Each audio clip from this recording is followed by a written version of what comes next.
Sir, కూటమి ప్రభుత్వంలో ఉన్నటువంటి రాష్ట్ర ముఖ్యమంత్రి నారా చంద్రబాబు నాయుడు గారు సుదీర్ఘమైనటువంటి అనుభవం ఉన్నటువంటి పరిపాలన చేస్తున్నటువంటి నారా చంద్రబాబు నాయుడు గారికి మా యొక్క ఆఫ్కోర్స్ మెడికల్ ఎంప్లాయీస్ నమస్కారాలు తెలియజేసుకున్నాం సార్.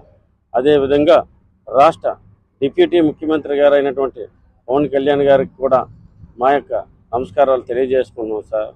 టోటల్గా చంద్రబాబు నాయుడు గారికి, నారా లోకేష్ బాబు గారికి, డిప్యూటీ ముఖ్యమంత్రి పవన్ కళ్యాణ్ గారికి, మా ఆఫ్కోర్స్ మెడికల్ ఎంప్లాయీస్ కోసం టీమ్గా ఉన్నటువంటి మంత్రులకి అందరికీ మా హృదయపూర్వక నమస్కారాలు సార్. సార్, మేము ఆఫ్కోర్స్ మెడికల్ ఎంప్లాయీస్ సార్. ఉద్యోగం చేస్తూ నిరుద్యోగ బతుకుతున్నటువంటి ఎంప్లాయీస్ సార్. ఒక పేద ఉద్యోగి తాలూకా ఆకలి బాధను రాష్ట్ర ముఖ్యమంత్రి గారు ఒకసారి తెలుసుకొని అర్థం చేసుకుంటారని.